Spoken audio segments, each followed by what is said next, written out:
on va, pour une fois, changer le setup, comme on dit, de la scène de l'Académie. On va avoir 7 orateurs et donc on va se mettre. Pour ça, je vous invite à me rejoindre. On va prendre vos places ici devant. Je vais inviter également les panélistes de ce premier débat à nous rejoindre et à prendre vos places.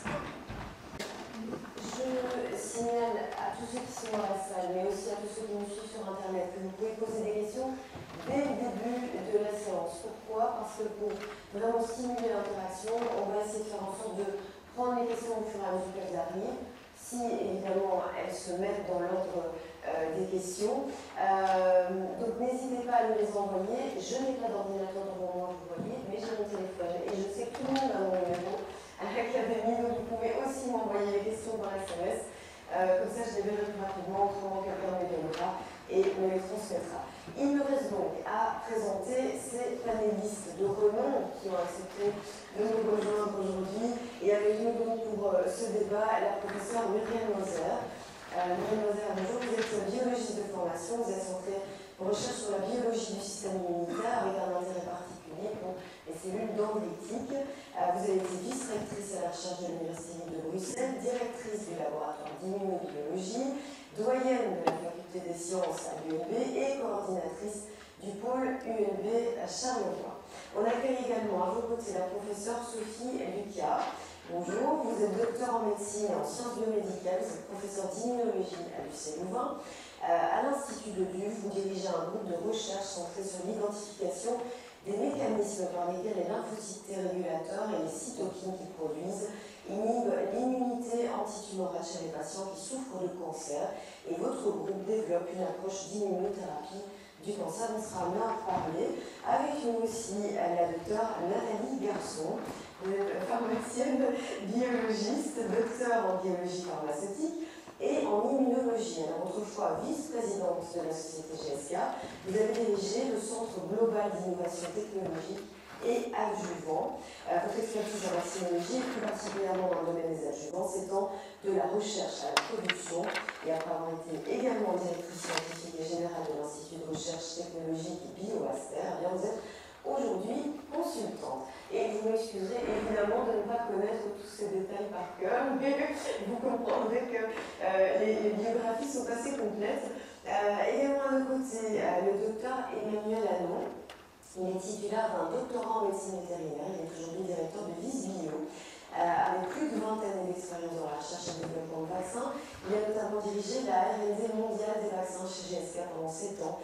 Il a supervisé la découverte et le développement de 4 vaccins majeurs, le quadrivalent contre la grippe, celui contre le zona, le paludisme ou encore contre le VRS pour les personnes âgées. Et enfin, last but not least, vraiment, Jean-Michel Denier, le professeur Denier, professeur en sciences pharmaceutiques, est aujourd'hui doyen de la faculté de médecine de l'Université de Namur. Il est expert auprès de l'AFMPS, l'Agence fédérale des médicaments et des produits de santé en Belgique. Il est aussi membre du CRAC, le comité de pharmacovigilance et d'évaluation des risques de l'IME, l'Agence européenne des médicaments. Et il est membre du comité consultatif mondial de sécurité vaccinale à l'Organisation mondiale de la santé. Comme vous voyez, nous avons un bon panel d'experts à nos côtés. Ça va nous permettre vraiment d'élargir tout ce qui a été dit dans la conférence introductive du professeur Lambert. Muriel Moser, je vais commencer avec vous. Avant de passer en revue le champ des possibilités offertes par toutes ces plateformes utilisées pendant la pandémie, on va quand même faire le point sur le taux actuel de vaccination anti-Covid, donc de rappel anti-Covid. Et en Belgique francophone, il est assez faible. C'est inquiétant parce qu'on sait que les personnes à comorbidité, les personnes à risque, prennent toujours un risque avec le Covid. Oui, en effet, c'est beaucoup trop faible. J'ai préparé quelques dias. Oui, et on s'affiche sur l'écran. Et donc, pour rappeler que l'OMS, en mai 2023, a réfléchi, fallait-il modifier ou préparer un nouveau vaccin en basant sur ce qu'on savait actuellement. Donc, le but était évidemment d'augmenter la réponse immunitaire vaccinale aux variants. Et on savait à ce moment-là qu'il y avait en effet une protection qui est assez élevée contre les maladies graves, mais beaucoup moins contre la protection contre les infections, et que cette réponse n'était pas assez durable. Donc l'évidence disponible à ce moment-là, c'est qu'on était à la 4e année de pandémie et que donc il y avait une séroprévalence extrêmement élevée mais hétérogène dans la population mondiale, que le virus ancestral et les variants alpha, bêta, gamma, delta n'étaient plus détectés à ce moment-là, mais que c'était le variant Omicron depuis, je vous le rappelle, novembre 2021, qui échappe à la réponse immunitaire, surtout la réponse anticorps.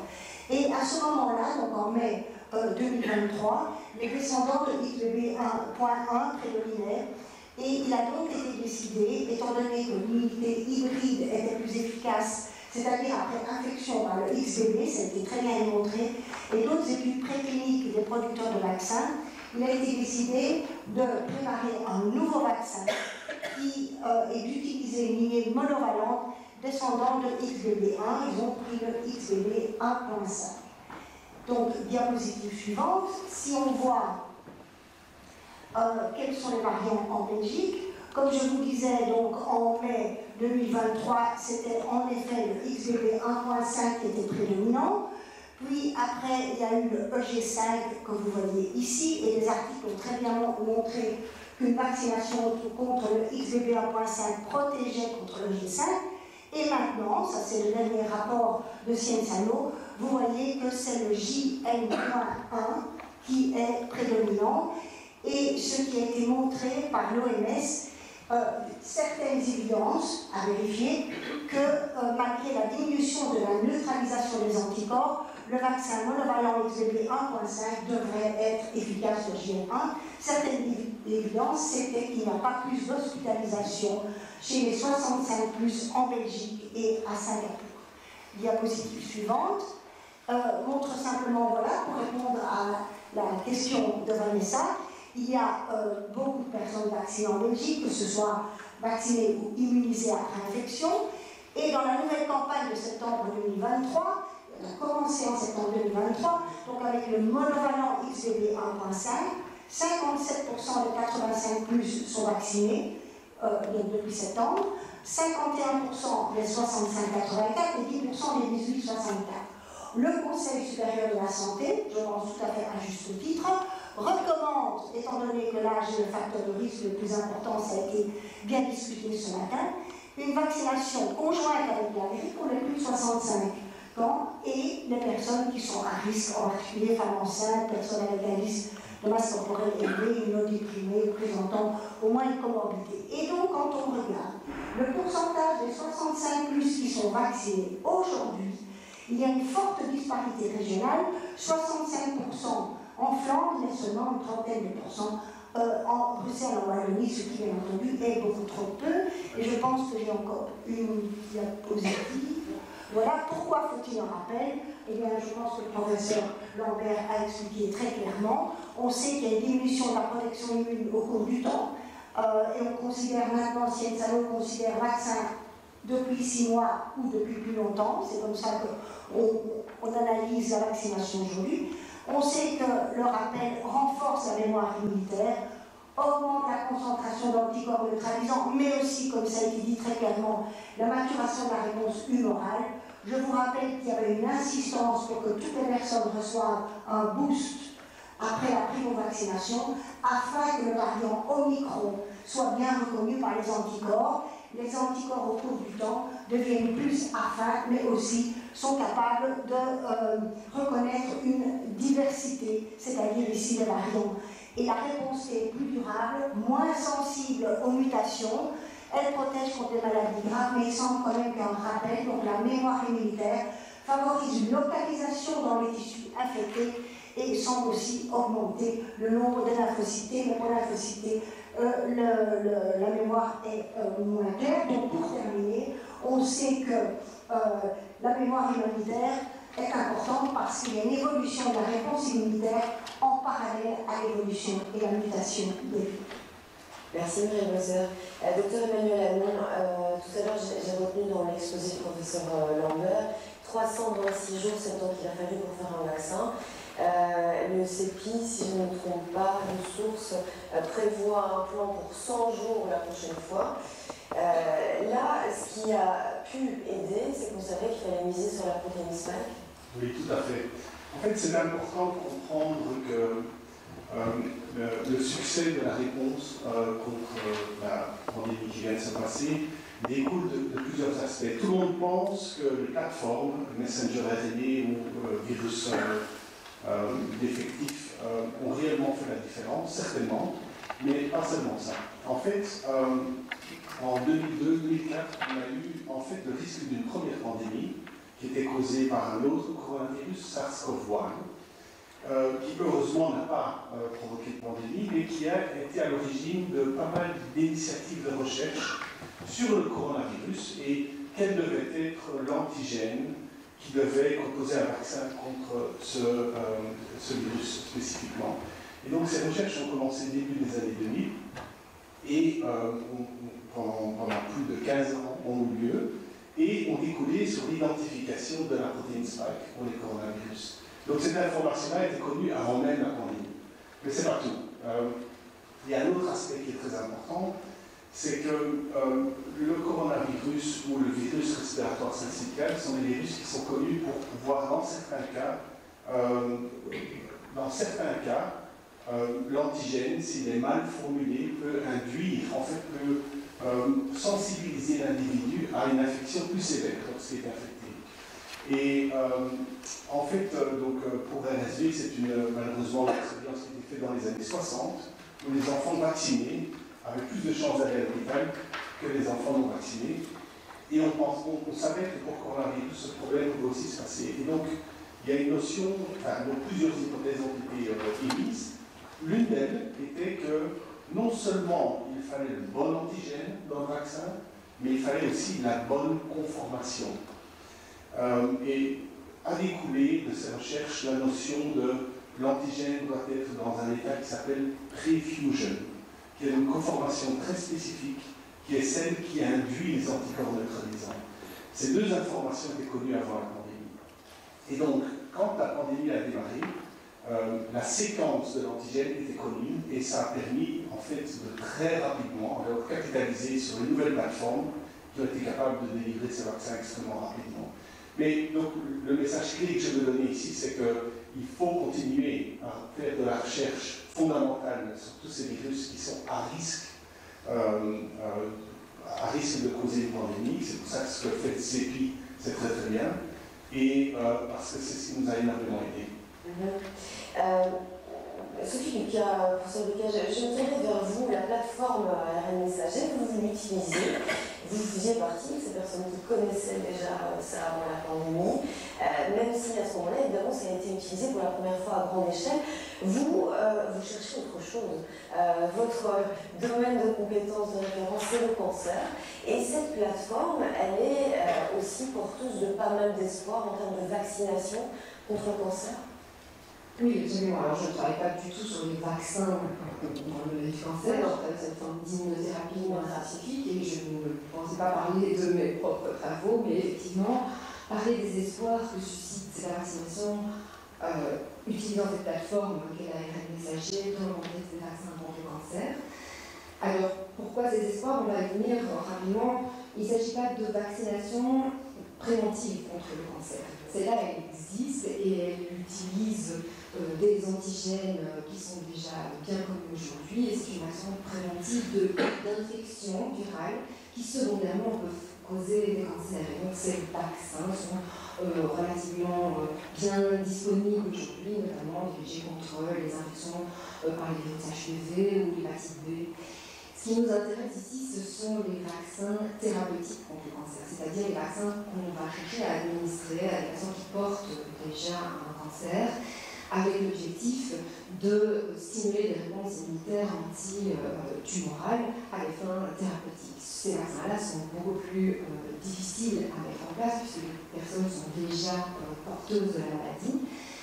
Et c'est là qu'en fait les vaccins ARN messagers vont probablement représenter un avantage considérable. Et c'est né finalement quand je suis toutes les choses, parce qu'effectivement, les vaccins ARN messagers étaient en voie de développement avant cette pandémie Covid-19 et essentiellement dans le domaine de la vaccination contre le cancer. Alors pourquoi est-ce que les vaccins ARN messagers représentent un tel espoir en termes de vaccination thérapeutique contre le cancer?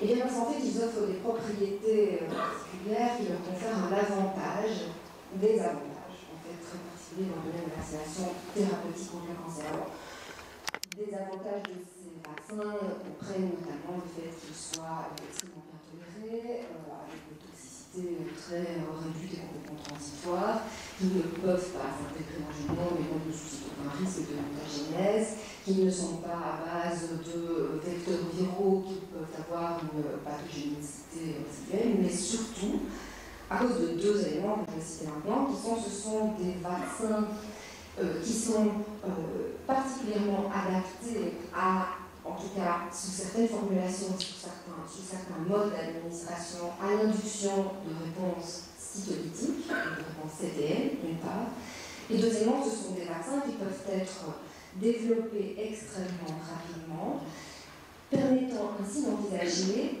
des vaccins à base d'antigènes qui peuvent être définis patient par patient, donc des vaccins personnalisés. Alors, je vais un peu revenir sur ces deux avantages principaux. Tout d'abord, la possibilité de développer des réponses CTL.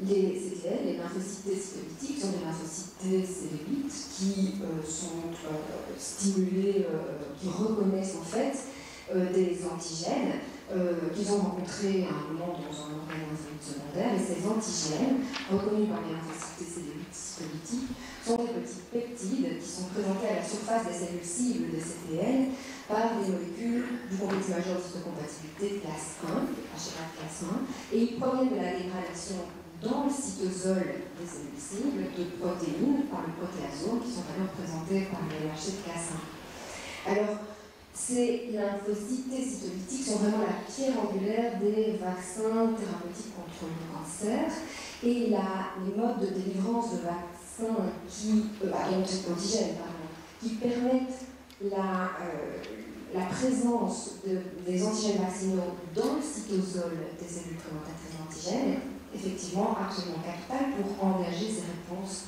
CTL. Alors, mais je ne dis pas que les lymphocytes CD4 et les lymphocytes B n'ont aucune importance dans l'immunothérapie antitumorale, mais les CTL jouent vraiment un rôle pivot puisqu'ils sont capables de liser ces cellules tumorales. Alors, pourquoi est-ce que les vaccins ARN messagers induisent particulièrement bien des réponses CTL? Eh bien, d'une part, à cause du mode de délivrance de l'antigène, dans le cytosol des cellules présentatrices d'antigènes, mais pas seulement. Les vaccins ARN messagers peuvent en effet être administrés nus. Les ARN nus étaient d'ailleurs utilisés avant la pandémie, on essayait de les développer, mais dans ce cas-là, ils doivent être administrés en intradermique ou en intraganglionnaire. Ils sont très rapides. Avec le développement des approches de formulation, notamment lipidiques ou peptidiques, qui permettent d'améliorer leur conservation et d'augmenter leur prise en charge par des cellules présentatrices d'antigènes, on a fait de gros progrès aussi. Et donc la formulation de ces vaccins ARN messagers est très importante et peut contribuer à l'efficacité dans le contexte du cancer. Alors les formulations, on en a entendu parler. Pour les vaccins contre le cancer, elles vont notamment impliquer l'utilisation de ces nanoparticules de lipides, ces fameuses LNP, et l'utilisation de vaccins ARN messagers qui incorporent la pseudo-uridine.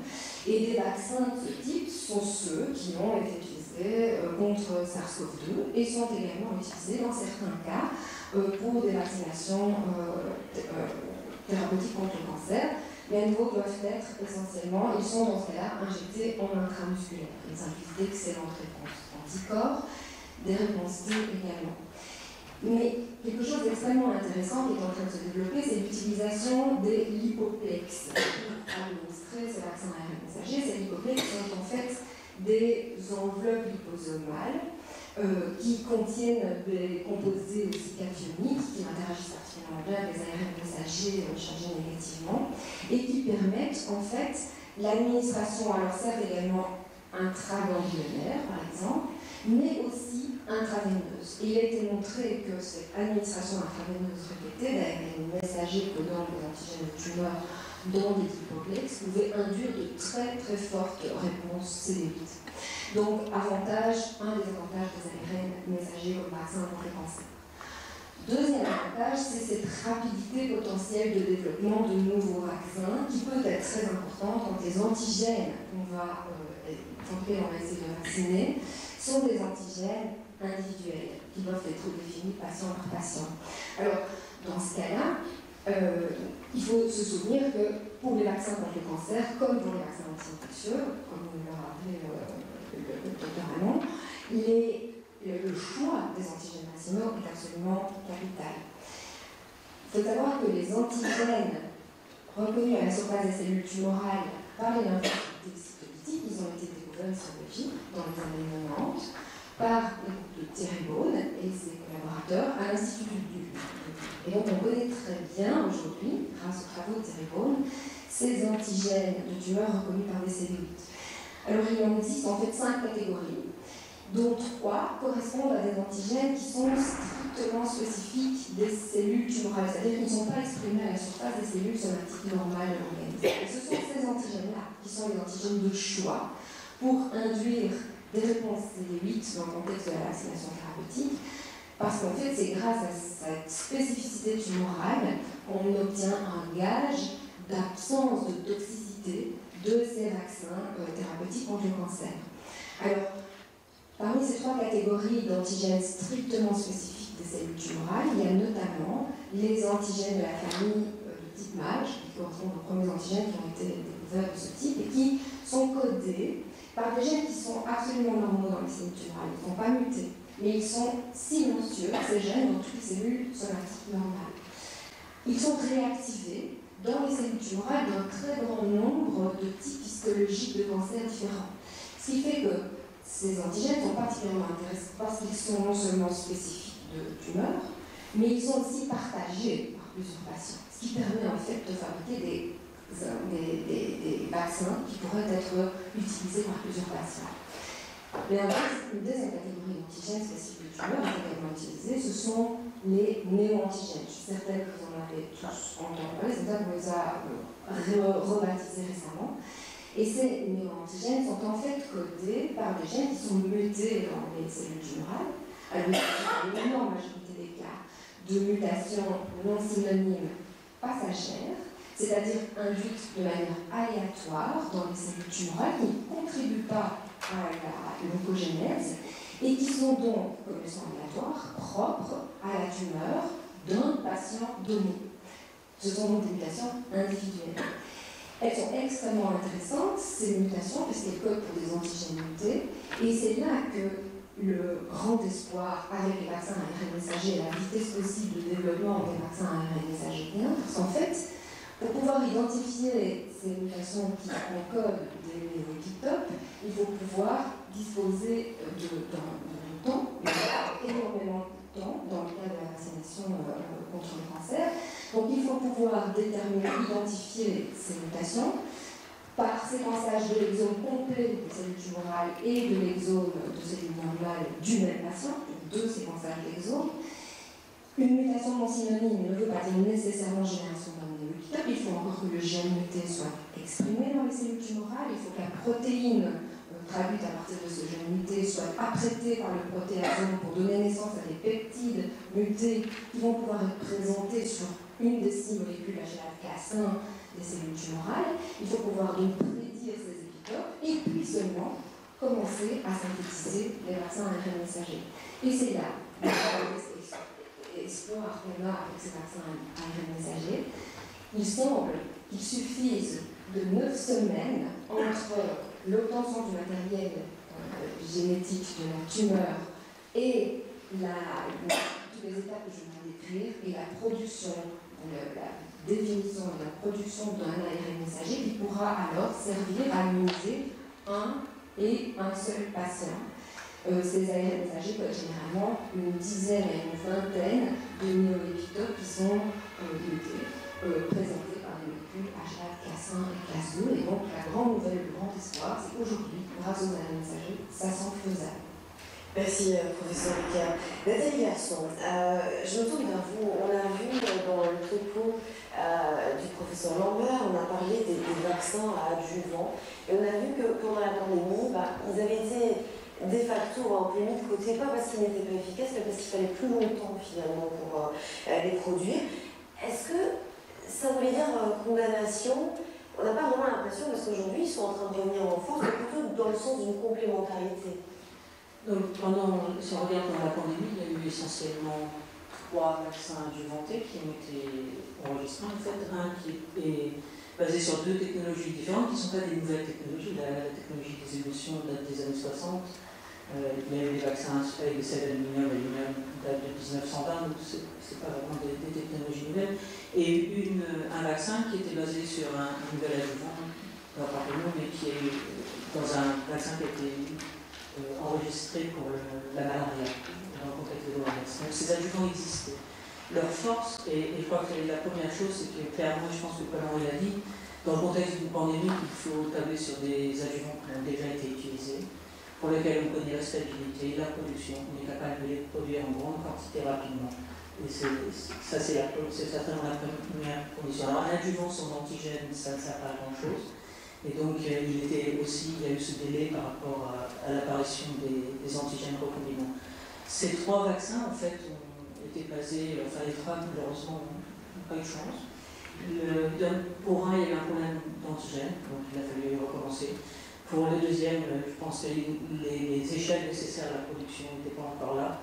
Et pour le troisième, qui était un vaccin médicalo, basé aussi sur une émulsion, en fait, il y a eu un problème, il a été enregistré, mais il y a eu un problème par rapport à l'origine de l'antigène utilisé, qui était fait dans des plantes de tabac. Donc les adjuvants peuvent tout à fait être disponibles et rapidement. Je crois que la façon dont on doit envisager l'utilisation d'adjuvants dans les vaccins recombinants, et c'est la même chose pour tous les vaccins, c'est la disponibilité du vaccin partout aussi vite que possible. Il y a aujourd'hui des initiatives qui se construisent pour essayer de voir s'il est possible. Alors le stockpiling, c'est une façon, mais c'est établi sur l'hypothèse d'une pandémie qui viendra peut-être dans 1 an, dans 5 ans, dans 10 ans. Faire des stockpiles tous les 3-4 ans, c'est pas forcément la façon la plus optimum, mais faire des transferts de technologie dans des centres, dans des pays qui seront capables de produire rapidement l'adjuvant pour pouvoir le combiner avec l'antigène qui sera disponible dans le contexte d'une pandémie. Et ça, c'est certainement des solutions qui sont tout à fait viables et nécessaires. Alors, il y a un point avant aussi qui est critique, c'est les matériaux, les produits qui servent à faire les antigènes. Et cela doit être disponible aussi. Et il y a aussi des initiatives qui existent pour remplacer des constituants biologiques par des constituants chimiques pour pouvoir justement avoir ces stockpiles. Donc je pense pas que... Il y avait une autre chose aussi qui a été compliquée pour les vaccins adjuvantés. La majorité sont arrivés pour faire des études cliniques quand un grand nombre de gens avaient déjà eu une première dose, donc ce n'était plus des vaccins de prime boost, ça devenait des vaccins de boost. Donc toutes les études cliniques ont dû changer, ont dû être adaptées. Et ça, effectivement, ça a été des effets rebonds qui ont fait que les vaccins n'ont pas été disponibles. Et en tout cas, dans le contexte de l'émulsion, il y a un précédent dans l'utilisation qui était dans la pandémie, qui a montré qu'il était certainement très efficace pour induire une réponse immunitaire. Ça veut dire quoi pour la suite? On peut envisager une complémentarité encore entre mRNA et adjuvant? Alors, ça c'est... Oui, mais alors là, c'est des vaccins adjuvantés et des vaccins mRNA. Il y a aussi... Il y a des études déjà? Aujourd'hui, il y a beaucoup en tout cas en préclinique et en recherche, beaucoup d'initiatives qui se font sur la combinaison d'adjuvants avec du vaccin mRNA, pour justement essayer d'avoir le meilleur des deux mondes, qui est la réponse cellulaire de type CD8 avec le mRNA, et une réponse anticorps persistante en ajoutant des adjuvants. Maintenant, c'est facile à dire, après, ça devient des discussions de chimistes, de formulateurs, et qui sont d'une complexité qui peut être assez importante.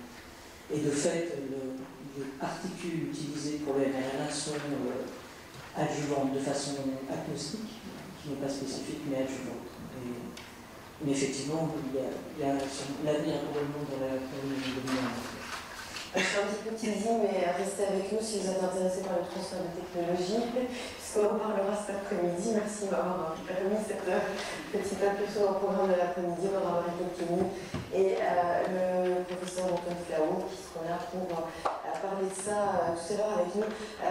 Paul-Henri Lambert, la piste d'avenir. Alors tout à l'heure, vous l'avez évoqué, c'est le vaccin universel.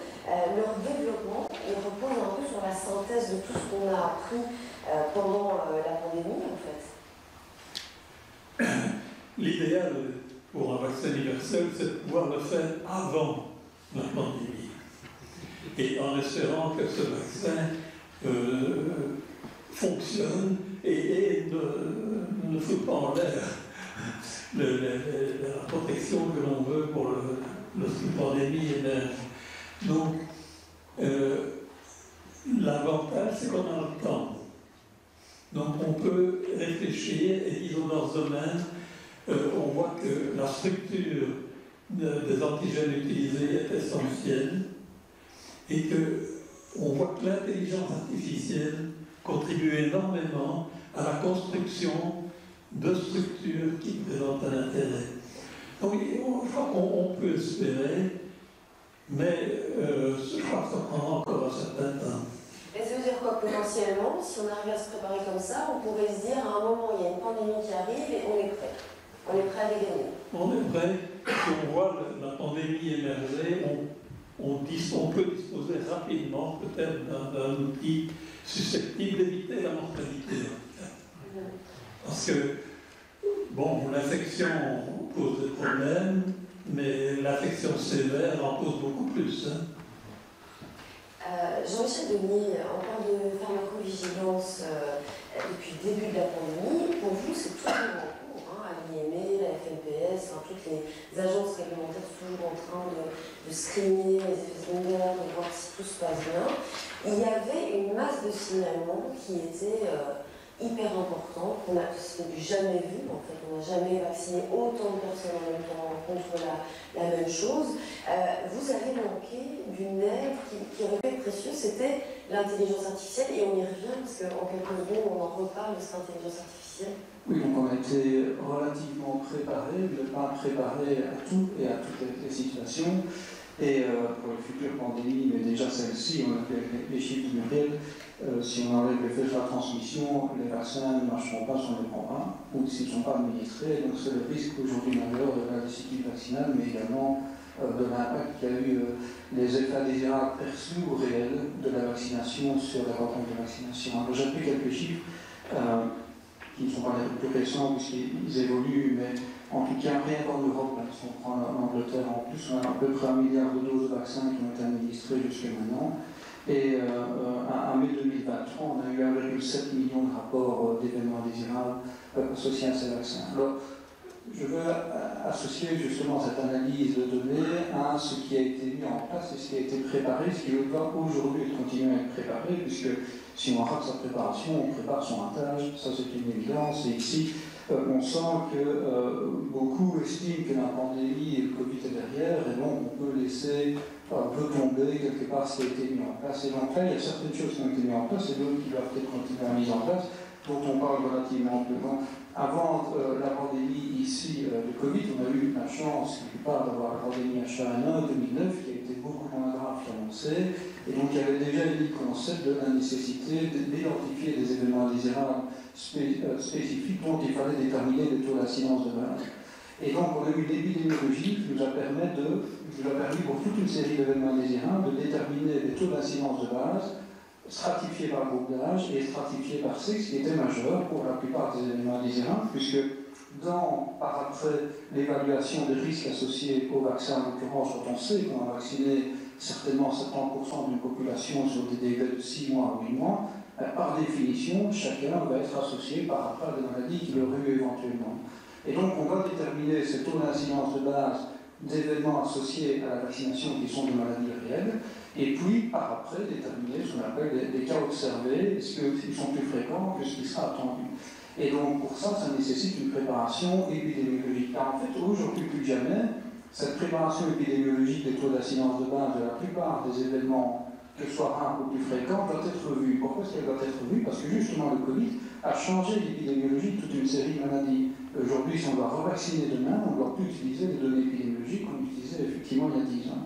Donc ça, c'est ce qu'on appelle une préparation. Il y a eu un programme qui s'appelle le programme Access, qui a permis d'aller rechercher ces bases de données épidémiologiques. Et là, certainement qu'aujourd'hui, une partie de l'intelligence artificielle pourrait aider.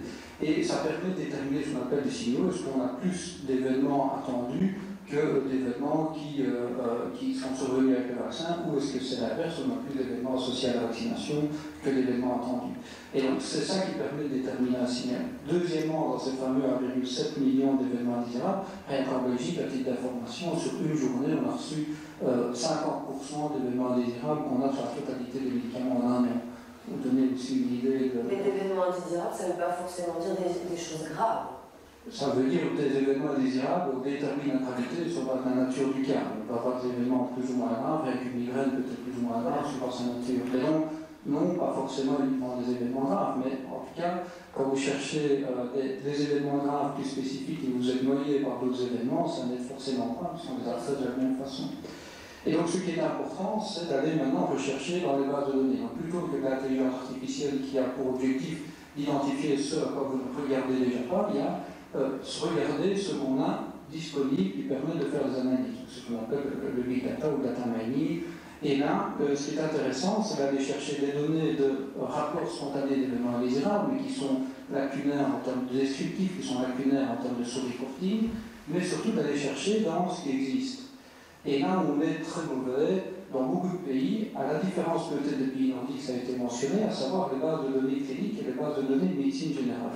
Puisque là, on ne sait pas ce qu'on va chercher, mais vous avez le descriptif des cas qui n'est pas vers un lien causal associé éventuellement à une vaccination préalable, alors que quand on rapporte une maladie grave, généralement vous associez ça à la vaccination. Et donc, ces analyses de bases de données sont majeures. Et c'est ce qui permet par ailleurs de réaliser des études et de quantifier le risque, donc déterminer la probabilité que l'événement apparaisse. Et donc, par exemple, des études épidémiologiques, des études dites cas contrôle dans une base de données. Alors, si vous faites ça dans une base de données, vous êtes souvent limité par la puissance, donc il faut mettre ensemble des bases de données. Et il y a un projet extraordinaire en agence européenne du médicament, qui s'appelle le projet Darwin, qui met ensemble aujourd'hui toute une série de bases de données européennes où les gens qui ont accès à ces bases de données peuvent poser des questions relativement simples. Est-ce que oui ou non, un vaccin va être associé à une augmentation du syndrome du Guillain-Barré par rapport à l'absence de vaccination? Il est clair qu'aujourd'hui ça devient difficile, puisque plus de 80-90% de la population était vaccinée dans certains groupes, et donc on peut aller chercher éventuellement des contrôles historiques, mais cet accès à cette base de données change complètement. Ça nous permet de nous préparer à l'avenir pour ne pas aller chercher dans les bases de données dites de vigilance ou VARS, mais directement dans les bases de données cliniques qui sont beaucoup mieux décrites. Alors, l'inconvénient derrière ces avantages, c'est que, et ça a été dit, ça prend du temps. Et quand vous devez vacciner en 6 mois 70% de votre population, ça a été dit par le professeur Casanova, lui-même reconnaît bien évidemment le temps nécessaire. On a une grande difficulté entre le temps, la prise de décision quand un événement indésirable rare apparaît même dans une base de données d'événements indésirables, et une analyse détaillée, épidémiologique, qui prend généralement 6 mois dans les bases de données au minimum. Or, cette analyse change complètement, puisque c'est celle qui vous donne l'estimation de risque. Parce que vous avez, je ne vais pas être du tout d'accord avec le professeur Casanova, un autre ratio de 1,5 ou un autre ratio de 10 ou de 100. Un autre ratio, je préfère prendre un risque sur un autre ratio de 100 dont la prévalence est de 1 pour 1 million, qu'un autre ratio de 1,5 dont la prévalence est de 1%. Ça veut dire qu'en termes de santé publique, les autres ratios 1,5 nous intéressent beaucoup plus sur des maladies plus fréquentes que des maladies très rares avec un autre ratio de 100. Et donc ça veut dire que là, il faut aller justement chercher en détail, c'est particulièrement compliqué. Et donc le temps est notre ennemi, mais si on s'en va revenir, on n'arrivera pas à trouver. Et je terminerai juste par un process qui est aujourd'hui aussi développé, c'est le fameux développement de vaccins en moins de 100 jours. Ça nécessite bien évidemment aussi une étude clinique, et les études cliniques ont été assez puissantes, mais il y a un projet qui est en cours, ça s'appelle le projet INSIS, qui est déjà également développé par le CEPI, qui a pour but de faire les liens entre des données génétiques en études cliniques beaucoup plus avancées et des réflexions cliniques pour prédire, sous forme de biomarqueurs, des risques potentiels. Et là, bien évidemment, l'intelligence artificielle va certainement pouvoir nous aider. Merci. Alors, on va passer dans une deuxième phase du débat. Il est 12h20. Il nous reste 40 minutes. Ça va être 40 minutes pour vous tous et 40 minutes aussi pour que les gens qui nous regardent et ceux qui sont avec nous puissent poser des questions. Donc, on va faire une chose, c'est qu'on va essayer d'un petit peu raccourcir les réponses aux questions. Désolé, pas qu'il n'y a pas d'intérêt, mais juste que plus on fera court et plus on pourra aborder de thématiques, et ça va permettre aussi à chacun de se répondre, parce que je voyais tout à l'heure que vous aviez envie de commenter ce qu'un de vos confrères ou consoeurs disait, et vous n'avez pas eu l'occasion de le faire. Donc, si on pouvait faire ça, ce serait peut-être pas mal. Je vais d'ailleurs donner la parole tout de suite à Muriel Moser. Je sais que vous avez quelques slides à présenter. On va parler des vaccins mucosaux. On en a parlé brièvement tout à l'heure dans la conférence introductive. Ces vaccins mucosaux, c'est un espoir, mais une piste d'avenir, il n'y en a pas encore beaucoup vraiment. Oui, j'espère qu'on peut être optimiste. On est toujours optimiste à la fin. Raisonnablement optimiste. Peut-être moins que vous, donc je vais être plus optimiste que vous, nous verrons. Donc je vais en effet assez brève. Donc on sait dans les modèles animaux, vous me corrigez si vous voulez, on sait dans les modèles animaux qu'une immunité mucosale respiratoire est vitale pour la protection contre les infections et donc la transmission. Et on sait que, pourquoi? Parce que les anticorps bloquent la fixation d'un pathogène aux surfaces épithéliales, donc à l'entrée du pathogène dans les surfaces respiratoires dans ce cas-ci. Et chez l'homme, il y a une analyse de lavage bronchoalvéolaire de personnes vaccinées par rapport à vaccinés infectés qui a clairement démontré que l'immunité mucosale durable dans les voies respiratoires n'était observée, ou plus particulièrement après une infection. Il y avait plus d'anticorps, plus de lymphocytes B noirs dans la muqueuse et plus de lymphocytes spécifiques de spike dans le poumon. La dia suivante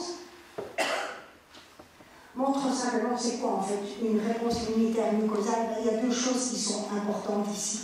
C'est le type d'anticorps qui sont produits, en particulier après une injection intramusculaire par exemple, il y a les anticorps anti-S, anti-spike de type IgG, mais après une vaccination mucosale, il y a des dimères d'IgA qui sont très importants pour bloquer l'infection au niveau des muqueuses et qui donc n'est pas observé lors de l'injection intramusculaire. Et en plus, il y a ce qu'on appelle les lymphocytes résidents de mémoire qui se trouvent dans le poumon. C'est la différence essentielle et on sait que ça joue un rôle important pour la protection contre l'infection, donc la transmission. Suivante. Alors, qu'est-ce qu'il existe comme vaccin mucoseux humain pour l'instant? Il y en a 9 que vous voyez ici. Par exemple, il y a la polio qui fonctionne extrêmement bien. C'est un vaccin oral. Celui de la grippe fonctionne un peu moins bien, si j'ai bien compris, surtout chez les enfants, moins chez les adultes. Il va poser quelques problèmes. Donc c'est vrai qu'il y a encore un long chemin, mais pour le moment, il y a ces 9 qui sont déjà acceptés. Suivant, s'il vous plaît. Donc voilà, dans les primates, plusieurs articles montrent que les vaccins mucoseux sont très efficaces pour induire une protection. Ce sont des articles très récents. Et chez l'homme, comme je viens de dire, il y a 9 vaccins actuellement qui sont approuvés, mais pas contre le Covid-19. Il y a 20 vaccins nasaux anti-SARS-CoV-2 en développement. Et il y en a un qui est déjà administré en Inde et qui a donné des résultats intéressants, mais pas encore très précis. Et en fait, il faut simplement dire la suivante. Donc l'important, c'est simplement de dire que les vaccins mucosaux vont aider à renforcer les barrières, c'est-à-dire les barrières là où l'agent infectieux rentre, donc ici, les muqueuses respiratoires. Et voici donc le nombre de vaccins en développement actuellement. Merci. Merci, professeur Moser. Emmanuel, le tout ARN messager, est-ce que ça c'est envisageable pour des vaccins? On a parlé du cancer, on a parlé des virus, de certains virus, notamment du Covid, mais est-ce que par exemple on peut parler d'un vaccin ARN messager contre le tétanos, la rougeole, enfin tout ce qu'on a aujourd'hui, est-ce qu'à un moment on va le remplacer par l'ARN, ou est-ce que d'abord c'est pas une option, et puis est-ce que c'est nécessaire aussi de le faire? C'est une question que j'ai lue une centaine de fois. Ah d'accord, c'est la 101e fois. Non, mais c'est vraiment une question importante. Il faut bien clarifier les choses. Les vaccins ARN messagers, ils s'adressent essentiellement lorsque l'on connaît exactement l'antigène que l'on doit mettre dans le vaccin. Beaucoup de nos vaccins qui sont utilisés actuellement, l'antigène est en fait la totalité de l'agent pathogène. Le vaccin polio, par exemple, c'est tout le virus qui est inactivé, qui fait partie du vaccin. Ce n'est pas réellement facile à mettre dans la séquence ARN messager. Certains vaccins bactériens sont en fait des constructions de protéines et de polysaccharides. Et en fait, techniquement, on ne peut pas faire un vaccin ARN. On ne sait pas demander à une cellule de produire ce type d'antigène. Et certains vivants, comme la rougeole, par exemple, certains vaccins vivants atténués comme la rougeole, sont de nouveau des virus complets. Et donc, pour toute une série de raisons, les vaccins ARN messagers sont incroyablement performants dans certaines applications bien précises, quand on connaît exactement l'antigène, comme pour Covid, comme dans le cas du cancer avec les neuroantigènes, mais pas nécessairement facilement applicables pour les virus du grand B, comme la rougeole, rubéole ou les orions.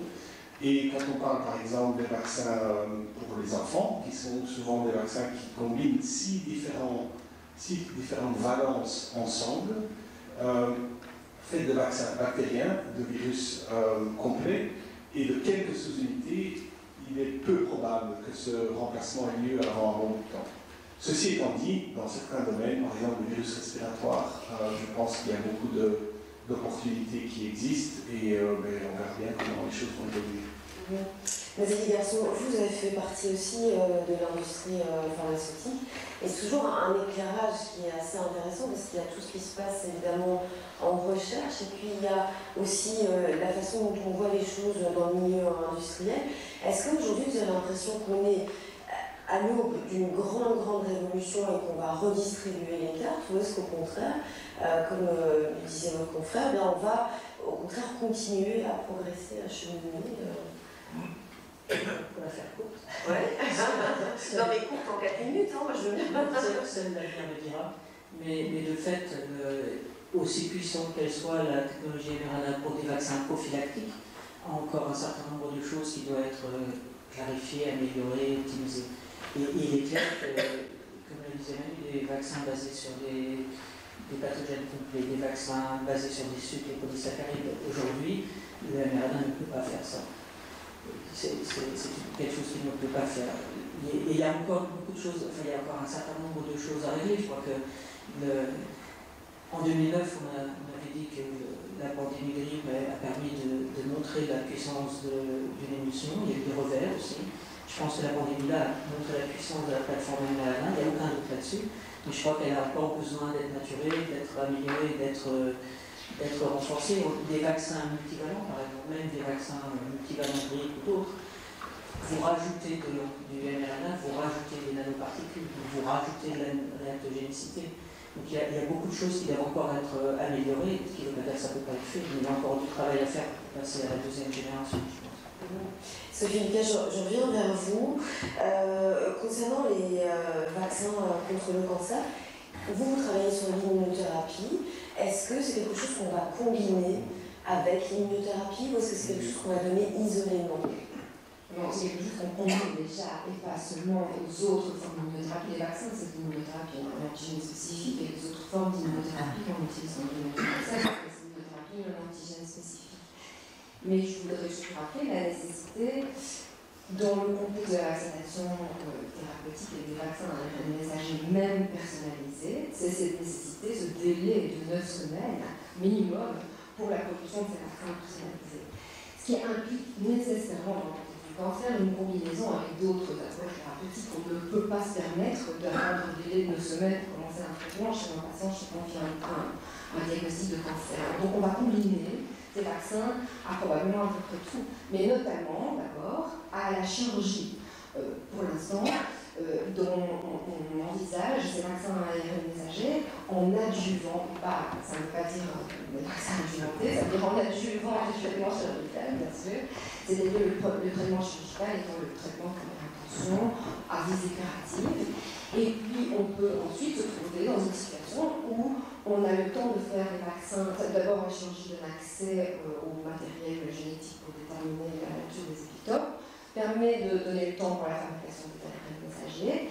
On peut ensuite alors administrer 10 semaines plus tard, alors qu'on est dans une situation de maladie résiduelle minimale, c'est-à-dire surtout dans une forme plus préventive de vaccin, c'est-à-dire de prévention des rechutes plutôt que de véritable approche thérapeutique.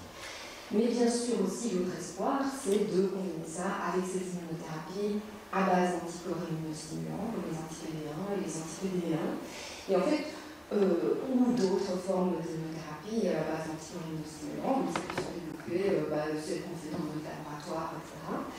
Et ces combinaisons vont en fait probablement être triples. Et là, l'avantage principal de la combinaison d'un ARN, d'un vaccin, disons, à néoépitope spécifique avec des anticorps immunostimulants, c'est qu'elle nous permet de reconcentrer la réponse immunitaire, à faire converger vers des antigènes spécifiques et donc compenser un peu le bas qui blesse dans le cas des immunothérapies avec les antiviraux qui font qu'ils ne sont pas suffisamment spécifiquement antitumoraux et qui ont des effets secondaires de type auto-immunitaire.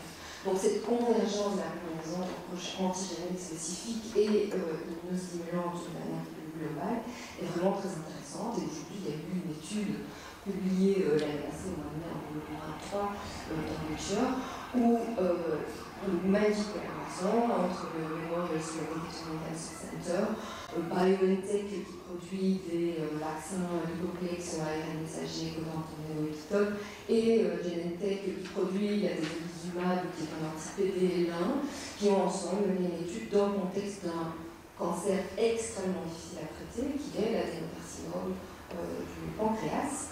Et dans ce cas-là, la combinaison était triple. Donc, effectivement, d'abord chirurgie, traitement pendant 4 semaines avec des anti-PD-L1, et ensuite un vaccin ARN messager, et puis une chimiothérapie complémentaire avec du FOLFIRINOX. Les résultats sont très très intéressants. Sur 16 patients, c'est des études de phase 1, donc qui sont encore très préliminaires, très peu de patients. Sur 16 patients qui ont été évalués, 8 ont montré des réponses immunologique, bien entendu, parce qu'à ce terme-là, on peut voir que ça, de nature induction de T, on ne sait pas si c'est des CD, mais de T producteurs d'interféron gamma, dont au moins un des 10 à 20 néoépitopes qui se trouvaient dans les vaccins. Et donc, avec également des effets cliniques mesurables sur la survie, on ne travaille pas dans les détails, mais sur la survie sans rechute. Donc très intéressant, ces combinaisons avec les immunothérapies non spécifiques qui vont pouvoir retourner peut-être aider également le développement de vaccins anti-infectieux, puisqu'on parle maintenant d'utiliser les anti-PD-1 pour améliorer l'efficacité des vaccins, notamment contre HIV, qu'on peine beaucoup à développer. Est-ce que quelqu'un a une question dans la salle, une réflexion par rapport à ça? Voilà. Quand on dit question, ça ne fonctionne pas. Quand on dit réflexion, ça fonctionne. Est-ce que je pourrais avoir des micros de ce côté? Ah ben voilà, ça va être beaucoup plus rapide. Marie-Coquine. Non, c'est juste grand. Merci. Alors j'ai beaucoup de questions, mais je vais essayer d'en poser une. Sur le vaccin universel, Paul-Henri. Le concept est fantastique et d'une certaine façon, il faudrait définir quel est l'objectif de ces vaccins universels. Est-ce que c'est la prévention des formes sévères ou est-ce que c'est la prévention de l'infection? Et si c'est la prévention des formes sévères, en fait, nous avons presque déjà des vaccins universels grâce à la réponse T qui est induite, qui est très conservée et qui est induite par les vaccins. Je ne suis pas tout à fait d'accord sur la capacité des vaccins ARN messagers à avoir tant de réponses CD8. Je trouvais que les résultats Covid n'étaient pas très impressionnants. Mais donc, est-ce qu'on peut aller plus loin vraiment? Est-ce qu'on peut vraiment croire à un vaccin universel inducteur d'anticorps neutralisants quand on connaît la pression de sélection des anticorps neutralisants? Ou alors on se contente d'un vaccin universel T? Donc, disons, un vaccin universel T serait déjà pas mal. Disons, si on avait avant le Covid, on pourrait quand même avoir un impact certain en termes de santé publique. Mais moi, je pense que le vaccin universel qui prévient l'infection et qui prévient la transmission est un peu un idéal mythique. Et disons, si on l'a, tant mieux, mais je n'y crois pas trop. Par contre, on sait que les chauves-souris, par exemple, ont un réservoir de virus qui nous attendent et qui nous sortiront probablement un de ces jours. Là, si on connaît la catégorie de virus qui est en train d'émerger, on peut imaginer un vaccin universel qui, dans un premier temps, au moins, limite l'impact d'une pandémie. Alors, je ne vais pas prolonger, mais juste, j'en parlais tout à l'heure, il y aura l'acceptabilité vaccinale d'un vaccin pré-pandémie, ça va être compliqué. Quand je dis pré-pandémie, c'est quand vous voyez les la pandémie sortir en Chine, de pouvoir injecter votre vaccin dans notre pays. Je vous voyais réagir tous les deux, Frédéric Hanon et Pardon, je change de prénom. Je voulais ajouter 2-3 points sur les vaccins universels. C'est forcément une problématique auquel on se pose les mêmes questions depuis plusieurs dizaines d'années. Et le point que je veux dire, c'est que les vaccins universels, c'est facile à dire, mais pas facile à faire. Il y a une problématique fondamentale qui est régulatoire et qui est comment est-ce que l'on fait pour arriver à pouvoir claimer, enfin je ne sais plus comment dire en français, pour prétendre que effectivement un vaccin donné est capable de protéger contre les souches, plusieurs souches, y compris les futures souches. C'est excessivement difficile de démontrer cela, je pense que c'est presque impossible. Et c'est une des grandes problématiques auxquelles on a rencontré en cherchant des options de développement. Ceci étant dit, augmenter la réponse cellulaire est clairement une voie qui fait beaucoup de sens, puisque la réponse T est cross-réactive. Augmenter la largesse de la réponse immunitaire humorale fait beaucoup de sens. Et d'ailleurs, les initiatives actuellement menées par certaines compagnies est de rajouter des antigènes en plus pour pas nécessairement prétendre une protection universelle, mais en tout cas une protection plus large. Et certaines techniques qui visent à focaliser la réponse immunitaire vers les sites de glycoprotéines qui sont plus conservés font du sens aussi. Mais je pense qu'il n'empêche que même avec la meilleure des formulations, il sera excessivement difficile de pouvoir obtenir l'approbation régulatoire dès le départ, et peut-être que cela sera après de nombreuses années d'études qui montreront la valeur. Une mutation régulatoire. Une mutation régulatoire, il y en a déjà eu une, je crois. Pourquoi pas? Vas-y, garçon. Non? Ou pas c'est ok. Sur les vaccins mucosaux. D'accord. Sophie Lucas, également. Je vais simplement revenir sur la question de l'induction de réponse CD8 par les vaccins. Bien entendu, je pense que les vaccins Covid n'induisent pas de réponse CD8. Les vaccins dont je parlais, ou un peu, vous l'avez montré, mais moins de 1%, les vaccins dont je parlais sont différemment formulés. Donc les vaccins à l'hypoplex avec ARN messager à base d'uridine, pas de d'uridine d'ailleurs, qui ont été administrés par voie intraveineuse et qui sont publiés maintenant dans cette étude de 2023-2020. Ceux-là, avec qui code pour des néoépitopes tumoraux et des antigènes partagés de tumeurs, ceux-là, chez certains patients, induisaient jusqu'à 10% de ces 8 circulants qui étaient en fait dirigés contre un des néoépitopes. Et ceux-là, je ne parlais pas des vaccins Covid. Vous avez une réaction sur les vaccins mucosaux? Un commentaire plutôt. Les vaccins mucosaux, enfin, c'est le Saint Graal. C'est tout ce que tout le monde voudrait faire, on ne fait pas de piqûres, on est protégé à vie. Mais il y a en tout cas, et en particulier pour les vaccins, les affections respiratoires, il y a quelque part un serpent qui se mord la queue où la protection au niveau du nez, ce sont les IgA qui ne perdent pas longtemps.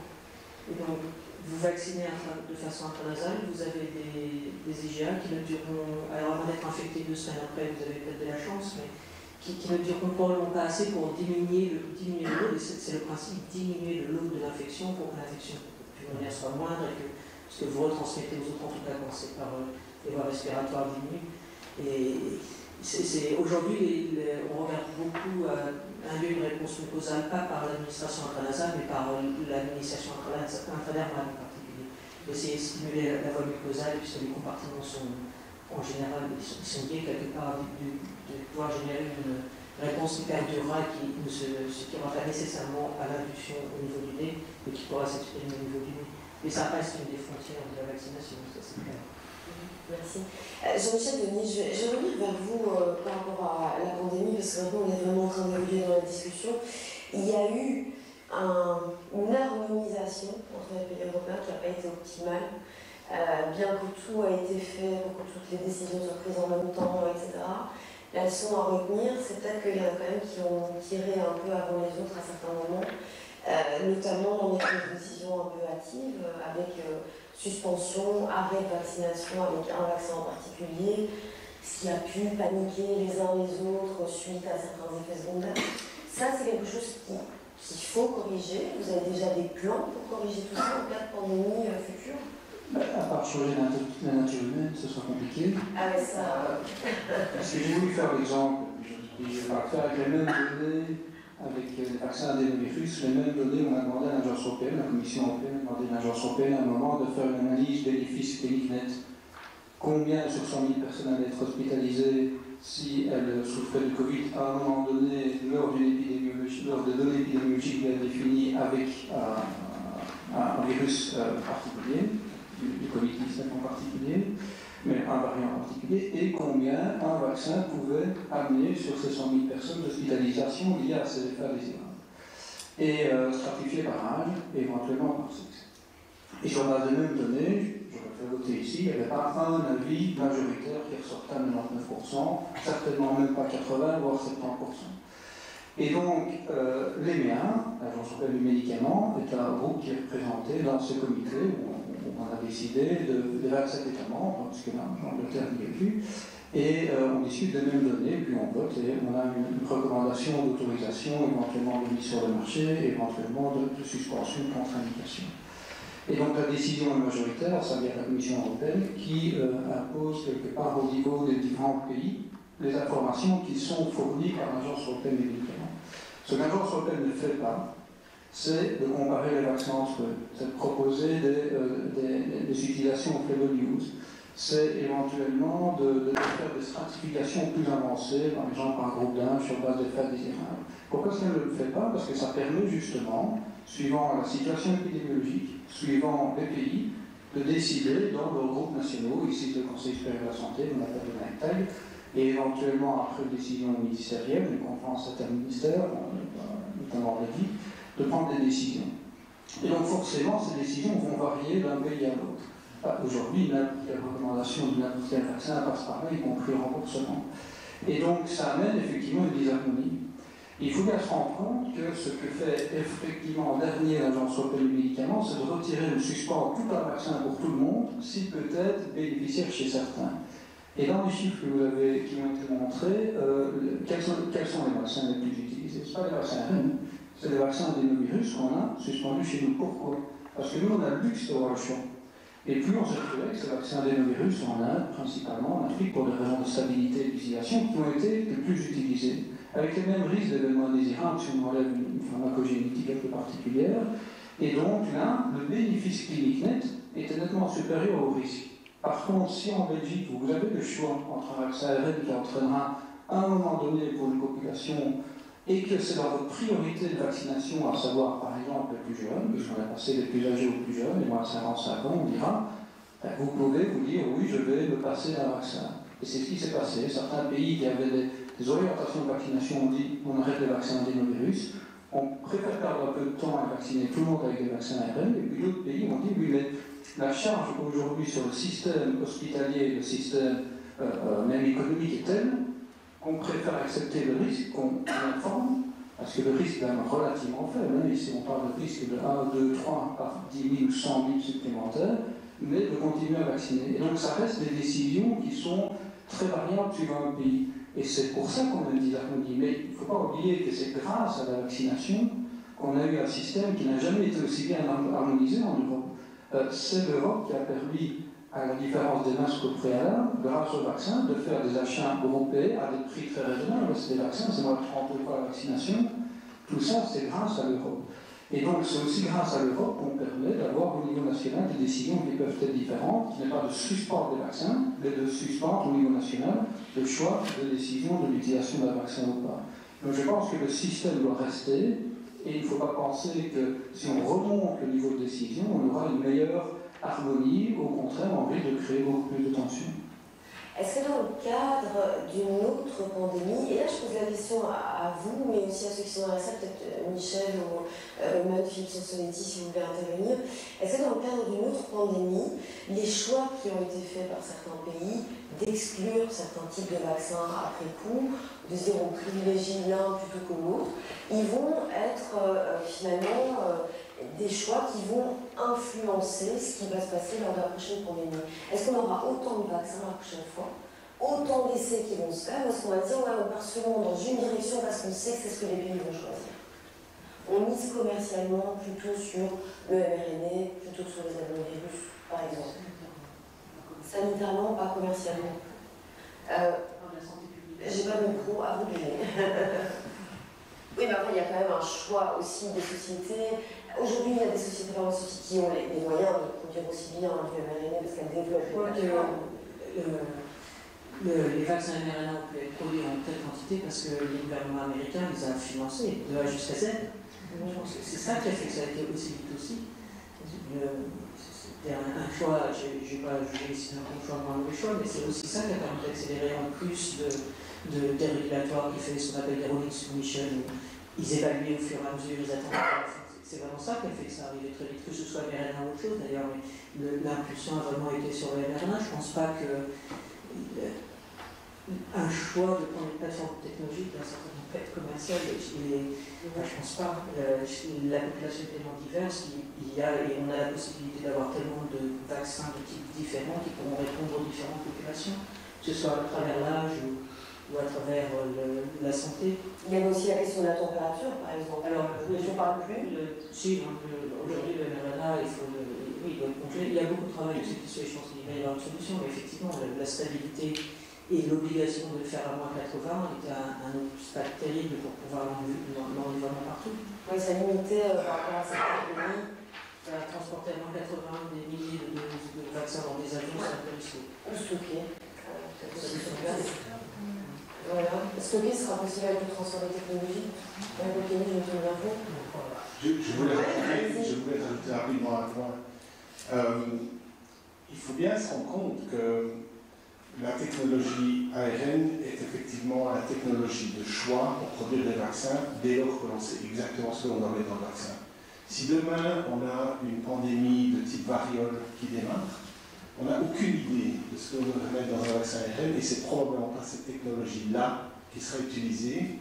On utilisera plutôt une autre, on produira le virus, on essaiera de produire le virus. Donc c'est difficile en fait de prédire comment les choses se passeront. Si demain on a une pandémie de grippe, probablement qu'il y aura des ARN messagers, mais plus que probablement, ce seront en fait les usines de vaccins grippe actuelles qui seront utilisées comme en 2009, si je me souviens bien, qui seront utilisées pour faire des vaccins. On a oublié, mais en fait, le vaccin pandémique H1N1 a été fait plus vite que le vaccin Covid-19. Parce que des usines étaient en place et les adjuvants ont été produits à l'avance. Donc je pense que c'est difficile en fait de prédire exactement quel sera le type de vaccin utilisé. Ça dépend vraiment du pathogène. Et de la vitesse de la pandémie. Oui. Il y a une liste, enfin en tout cas un top 5 ou 10 des pandémies qu'on est en train de préparer. C'est qui l'avait fait, mais c'était pathogène X. Ah, le pathogène X, très intéressant. Peut-être que je fais des tremblements puisque je suis impliqué dans le CEPI. Donc, le CEPI, effectivement, a réellement pour mission de mieux nous préparer contre la pandémie. Il y a cette mission de pouvoir procéder extrêmement rapidement, ce qu'ils appellent la 100-day mission. Mais au-delà de ça, ils essayent de constituer aussi des librairies de vaccins qui visent des infections qui pourraient être à l'origine de pandémies. C'est un investissement. À côté de ça, ils investissent aussi dans des plateformes ARN messager, mais pas uniquement, et s'assurer que ces plateformes soient prêtes et que la capacité de manufacturing soit aussi avancée pour pouvoir répondre plus rapidement. Il y a le CEPI, mais je sais que l'OMS est aussi impliqué dans une initiative parallèle, il y a pas mal de collaborations en place. Voilà, plusieurs choses. Je crois qu'effectivement, on se prépare comme pendant la préparation de la Deuxième Guerre mondiale, on se préparait à la Première Guerre mondiale et je pense qu'on se prépare toujours sur ce qu'on connaît. Et donc penser que la prochaine pandémie va être un coronavirus ou va être la grippe, en fait on n'en sait rien. Donc ça veut dire que il faut préparer sur plusieurs fronts. Il faut certainement effectivement cette pandémie, la Covid-19, a été l'occasion pour l'ARN messager, que ça a été déjà fait, On se souvient que l'Ebola a été l'occasion pour des vecteurs viraux comme le VSV, qui s'est montré décevant pour le coronavirus. Il faut savoir aussi que le Covid-19, c'est une maladie pour laquelle on protège facilement. C'est pour ça que ça a si bien marché. N'importe quel vaccin protège contre le Covid-19 à des degrés variés. La suivante, ce sera peut-être pas comme ça. Et ce sera peut-être pas l'ARN messager. Donc, s'il y a une nouvelle pandémie, on va tous se ruer, et on a raison, sur l'ARN messager. Mais est-ce que ça va marcher? On n'a aucune garantie. Il faudra regarder. Alors, il y a différentes approches. Je pense qu'il faut rester quelque part aussi réaliste et humble aussi. J'ai un peu du mal avec la mission 100 jours.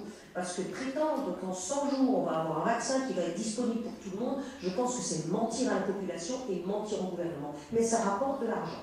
Alors, 100 jours, c'est le temps qu'il faut pour faire un essai clinique. Est-ce qu'on va vraiment penser qu'on va vacciner des milliards de personnes avec un vaccin dont on ne connaît même pas l'efficacité?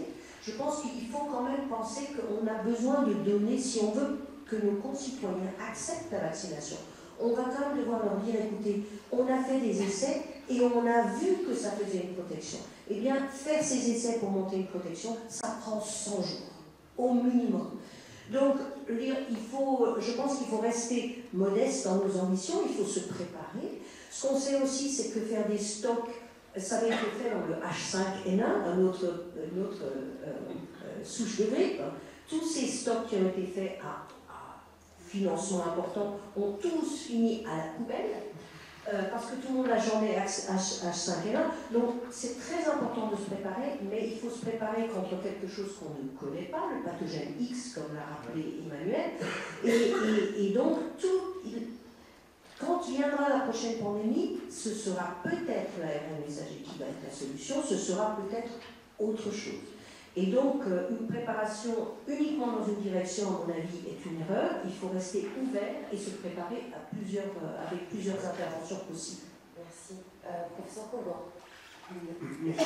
Je vais peut-être poser une question absurde, mais je me risque quand même. Par rapport aux techniques ARN messager, on a parlé du cancer et des vaccins.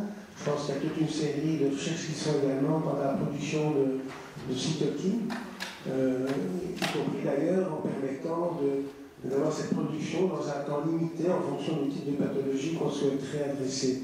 Et donc, ce qui est illusoire, on a parlé de l'importance de l'interféron, de grouper un vaccin qui serait dirigé contre le vecteur que l'on souhaite antagoniser, et en combinant en même temps une production d'interféron pour un temps limité. Oui. Il faut juste un micro. Est-ce qu'on peut avoir votre micro, professeur Normand, s'il vous plaît? Pourquoi pas, pour autant que ce soit démontré comme effectif. La question n'est pas absurde. La question n'est pas absurde, mais le point c'est que pour pouvoir arriver à démontrer que la chose est effective, ça peut être difficile en fait. Et donc quand on démarre dans une pandémie, il y a le sens de l'urgence et on essaie d'être le plus pragmatique possible. Mais par contre, il y a un aspect dont on n'a pas parlé, et c'est quelque chose qui a été vraiment révélé pendant la pandémie, c'est l'utilisation d'anticorps monoclonaux, pour lequel on peut réellement sélectionner des versions qui sont en fait, qui ciblent des zones conservées, et dans certains settings bien particuliers, ils ont démontré leur valeur ajoutée.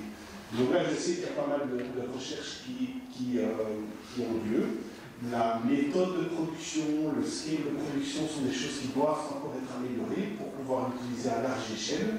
Mais par exemple, stockpiler des anticorps monoclonaux qui peuvent conférer un certain degré de cross-protection pourrait être quelque chose d'intéressant.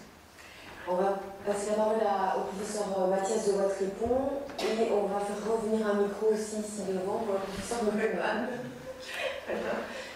Oui, d'abord un tout grand merci pour cette superbe journée et un tout grand merci pour ce panel très très intéressant. Je vais un petit peu rebondir sur la question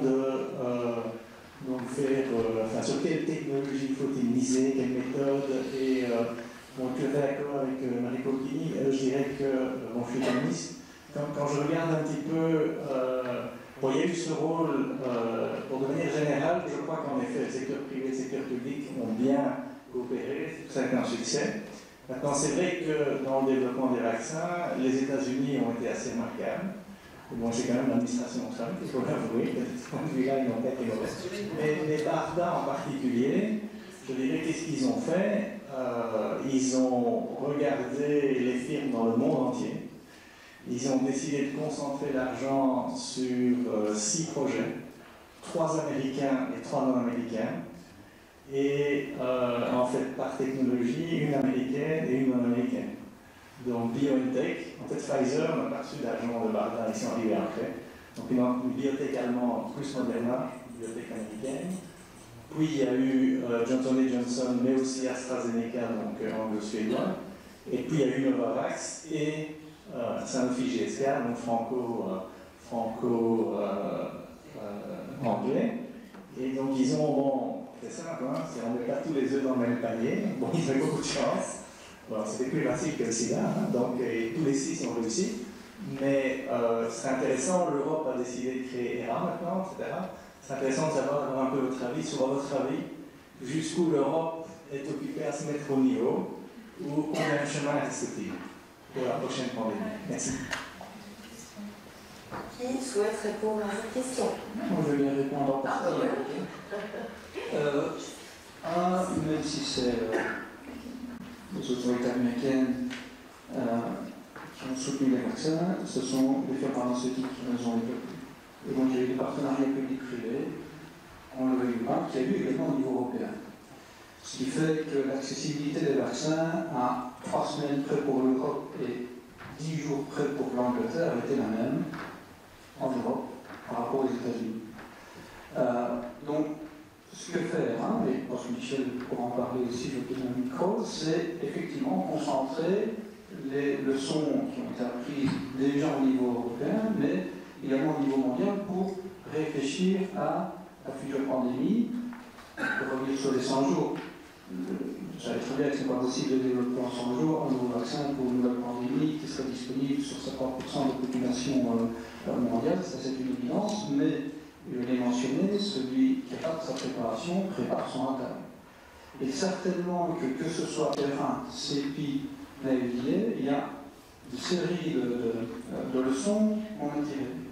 Et ce que je regrette avec la pandémie qui est derrière nous en termes de définition, c'est qu'on laisse tomber tout ça, en fait, au fur et à mesure. Et qu'ERA est financé aujourd'hui, ce qui le sera par la prochaine commission européenne, à quel niveau, je ne sais pas. On a eu la problématique des masques, on a fait une usine de masques à Wallonie, elle a dû fermer parce que les masques n'étaient pas rentables, on ne produit plus de masques.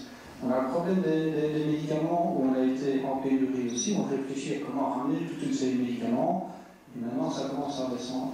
Et donc je crois qu'il faut justement que ERA, et c'est Michel après mon parole, renforce la nécessité de partenariat public-privé, parce que ce n'est pas l'Europe, ce n'est pas la Belgique qui va produire des vaccins et développer des vaccins, ce sont l'industrie pharmaceutique.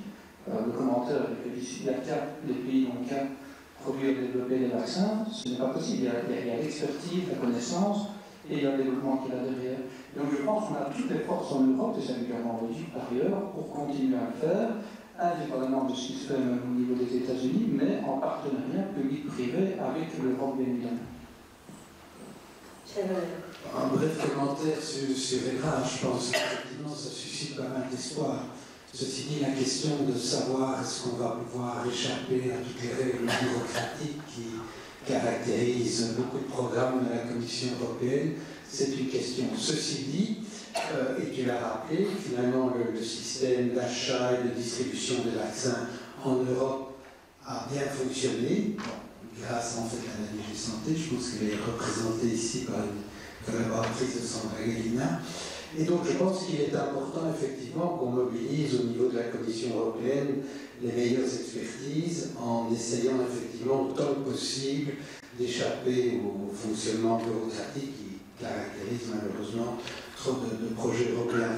Moi je voulais simplement revenir au commentaire d'Emmanuel sur les anticorps monoclonaux, qui est important parce que pour certains sujets, ils ne sont pas très nombreux mais ils existent.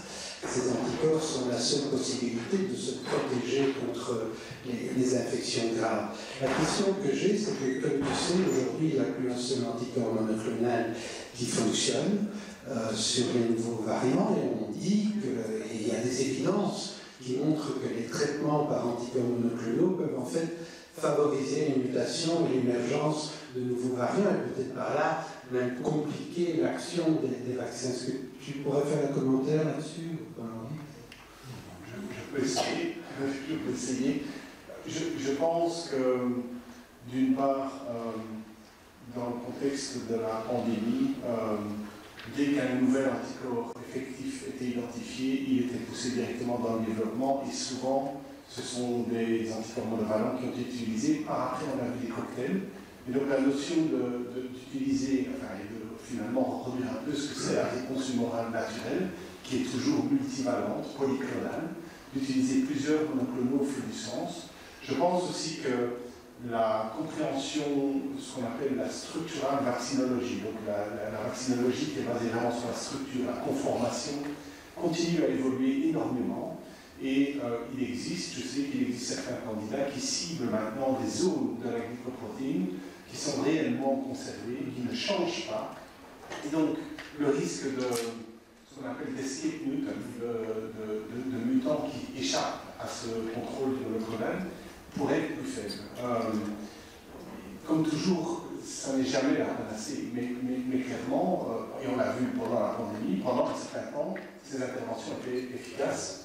Et pour autant qu'on puisse trouver, avec toutes les nouvelles technologies qui permettent d'isoler des anticorps monoclonaux extrêmement puissants, moi je pense que c'est une approche qui risque de délivrer. Et d'ailleurs, il y a maintenant, pas dans le contexte des pandémies, mais il y a le virus RSV. Pendant des années, on a cherché à développer un vaccin pour les enfants qui peuvent souffrir de la bronchiolite. Maintenant, le traitement, enfin, c'est pas le traitement, la prophylaxie, ce n'est pas un vaccin, c'est un anticorps monoclonal. Et pour lequel il a été montré qu'il est peu probable que des escape mutants apparaissent. Oui, juste un complément. Donc en fait, il existe maintenant un nouveau monoclonal d'AstraZeneca qui est actif sur le variant GN1 et sur le G5.1. Et je voulais faire le même commentaire. On a le Beyfortus qui est vraiment un anticorps. Enfin, les études de cohorte française montrent qu'il y a une efficacité avec ce Beyfortus en vie réelle qui est aussi bonne que dans les essais cliniques. Donc c'est vraiment une stratégie de prévention intéressante. Et je crois qu'aujourd'hui, ça nous amène à voir autrement la prévention. Et par exemple, pour Ebola, le cocktail d'anticorps monoclonaux préventifs contre Ebola est à mettre dans la balance face à l'utilisation d'un vaccin. Donc évidemment, dans un pays où l'épidémie explose pour Ebola et qu'on ne se pose pas la question du vaccin, mais on se pose la question de comment utiliser le vaccin par rapport à l'anticorps. Et si jamais Ebola arrivait, ou un virus du type Ebola arrivait dans nos pays qui ont assez peu été pays de diffusion de ce virus, eh bien peut-être que c'est l'anticorps monoclonal qui sera la meilleure solution plutôt que le vaccin. Donc on montre quand même dans cette nouvelle ère, on a besoin du développement technologique où on va pouvoir mettre en balance l'intérêt de l'anticorps versus l'intérêt du vaccin. Mais au stade actuel, c'est une solution de luxe. Oui. Que nous pouvons nous permettre dans un nombre de cas limité. Si on pense globalement, sur le plan global, là je crois qu'on est loin de pouvoir utiliser les monoclonaux. Professeur Ferro, une question. Oui, merci. Une question assez courte au panel. À propos de la durée de l'immunité contre les formes graves. Dans le fond, l'impression que l'on a, c'est que cette immunité perdure chez les gens immunocompétents de façon très solide, malgré le fait que finalement la population ne soit pas très encline à se revacciner. Le rappel, en tout cas de l'automne dernier, a été d'assez faible prévalence, et pourtant on n'a pas vu avec la vague JN1 une très grosse vague d'hospitalisation en Europe de l'Ouest en tout cas. Est-ce que vous pensez qu'on va arriver dans un scénario, je dirais, à la fièvre jaune, c'est-à-dire où au début vous pensez que c'était une courte immunité, puis finalement qui est devenue une immunité à vie? Est-ce qu'on a peut-être une immunité à vie contre les formes graves de Covid aujourd'hui? Je ne parle pas de durée de vie. Moi je pense que j'ai une immunité à vie.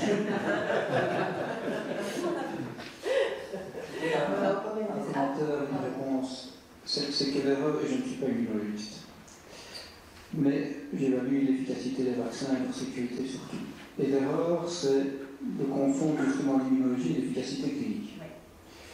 Et donc, on a travaillé suffisamment sur aussi les surrogates marqueurs de l'efficacité justement de ces vaccins, donc principalement bien évidemment les anticorps neutralisants, la nature des anticorps neutralisants, est-ce que oui ou non on avait encore de la protection? C'est l'exemple de vaccin où on avait des difficultés pour différentes raisons, notamment avec les formes mutantes.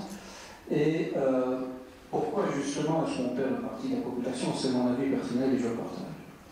C'est que plus on vient avec des données immunologiques qui montrent que le vaccin marche et que des données cliniques démontrent qu'il marche assurément 60-70% dans les 3 premiers mois et puis qu'il diminue, qu'on a vraiment un mismatch, un déséquilibre entre ce qu'est l'efficacité d'un vaccin. L'efficacité immunologique, tout le monde s'en fout. L'efficacité clinique, c'est est-ce que oui ou non, excusez-moi de dire comme ça, on a les hôpitaux qui sont remplis. C'est aussi simple que ça. Et donc, si vous allez au mois de septembre, octobre, novembre faire le tour des hôpitaux de l'année précédente, est-ce que oui ou non on avait des problèmes de Covid? Non. Donc, au fur et à mesure, bien évidemment, pour mesurer l'efficacité clinique, où on sait le faire, puisque c'est relativement simple, puisque même quelques personnes qui forment des formes graves, vous savez, montrer une diminution de l'efficacité clinique relative, une réduction de 70%, vous montrez que le vaccin est efficace cliniquement, indépendamment des données immunologiques qui n'intéressent que les immunologues. Mais vous perdez cette immunité et l'efficacité clinique, mais alors vous allez chercher le nombre absolu. Je revenais tout à l'heure au nombre absolu d'efficacité clinique absolue. Est-ce que oui ou non vous avez un impact sur la santé publique dans votre pays de la vaccination? Et donc il y a d'autant plus remarquable si vous avez une prévalence des hospitalisations élevées parce que votre forme du virus entraîne une hospitalisation élevée, mais quand elle entraîne une hospitalisation faible et même un vaccin efficace à 70%, vous ne voyez en fait pas grand-chose. Et donc je pense qu'en termes de communication, il est important, pour répondre à votre question, d'employer des vrais termes. C'est est-ce que oui ou non l'efficacité clinique est présente, de quel pourcentage, pendant combien de temps, et oui ou non est-ce qu'il va falloir revacciner et quel va être l'impact en termes de santé publique dans le pays. C'est tout à fait différent de dire oui, on a produit des anticorps, à quel niveau, bien évidemment. Donc ça nécessite aussi une compréhension de communication sur l'efficacité clinique qui me paraît bien évidemment importante. Et c'est très difficile, puisqu'on parlait des 100 jours, les nouveaux vaccins IgN1, c'était 100 jours. Hein, la définition fin du mois de juin du IgN1, on avait en septembre les vaccins disponibles pour vacciner la partie de la population. Et il n'y a pas de données cliniques, bien évidemment. À ce moment-là, donc 100 jours, c'est acceptable avec les vaccins ARN quand on a la plateforme de production et qu'on sait qu'on va les produire. Mais après, c'est une première surprise. Est-ce qu'ils vont être efficaces ou pas en termes d'efficacité clinique? Vous vaccinez, vous entendez, vous faites des études assez caractéristiques, je regarde à ma base de données, puis après 2 mois, vous savez confirmer, oui, il est efficace cliniquement. Et donc, c'est l'efficacité clinique que les gens vont entendre maintenant, c'est clinique.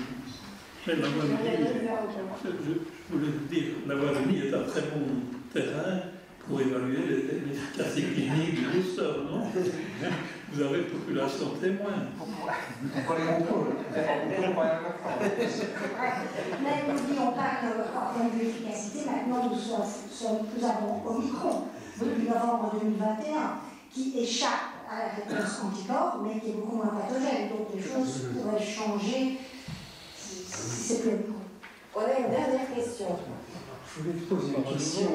Est-ce qu'il y a intérêt donc, à vacciner contre le Covid et la grippe en même temps, en dehors de leur intérêt donc, spécifique et intrinsèque, puisqu'on sait qu'une double vaccination va entraîner une stimulation du système immunitaire avec une production qui sera accrue d'anticorps? Celui de vous qui souhaite répondre. Donc, si je reprends les chiffres que je connais aux États-Unis, je pense que le coverage, donc le taux d'acceptation du vaccin grippe est aux alentours de 50%, alors que pour Covid, il est de 17%. Aujourd'hui, ces vaccins sont administrés séparément. Il ne faut pas oublier que les patients, pour eux, c'est beaucoup plus simple de n'avoir qu'une seule injection. Et donc, je pense, moi, je prédis qu'il va y avoir une énorme évolution dans le domaine des vaccins de virus respiratoires, avec flu et Covid vont être combinés ensemble, parce que ce sont deux vaccins pour lesquels il y a une recommandation annuelle, considérés comme saisonniers. Et par ailleurs, pour le respiratoire syncytial virus, donc le nouveau vaccin qui vient d'être introduit, je pense qu'il va aussi y avoir une évolution vers, on va rajouter des balances en plus pour en fait réellement couvrir toutes les maladies respiratoires que les personnes âgées peuvent avoir. Donc, human metapneumovirus et para-influenza. Et à tous seigneurs, tout honneur, le mot de la fin, la question de la fin au secrétaire perpétuel, professeur Casimir. Moi j'avais une question pour Lucas.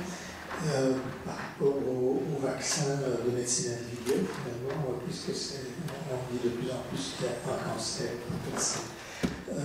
Alors, deux points, d'une part le coût de ces aspects, et le deuxième point, est-ce qu'on peut néanmoins espérer que l'on puisse aboutir éventuellement à des protéines qui seraient plus spécifiques d'un organe et qui feraient on pourrait passer de l'individuel au plus collectif, ou bien est-ce qu'on va rester obligatoirement dans les techniques actuelles et futures dans une médecine purement individuelle dans ce vaccin anti-cancer? Merci. Par rapport au coût, par rapport au coût, donc,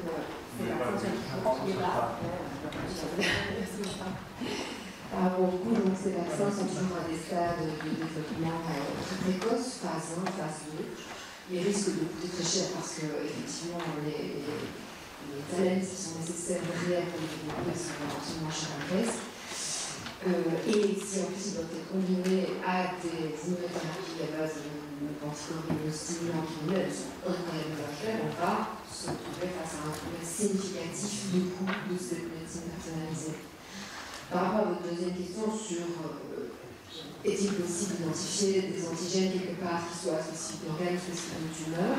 Ça oui, en fait, on en a déjà, c'est pour ça que je rappelais au début, ces antigènes spécifiques de tumeurs partagés par plusieurs patients qui sont souvent spécifiques de certains types histologiques, comme par exemple le mélanome, le cancer du poumon, le cancer de la prostate. On a aussi dans ces cas-là des antigènes de différenciation tissulaire qui peuvent servir aussi d'antigènes partagés off-the-shelf, qui permettent d'être envisagés des vaccins off-the-shelf dont l'intérêt technique est évident également.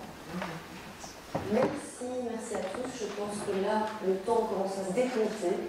Je sens arriver un petit parfum, un doux parfum de la Galerie des Marbres.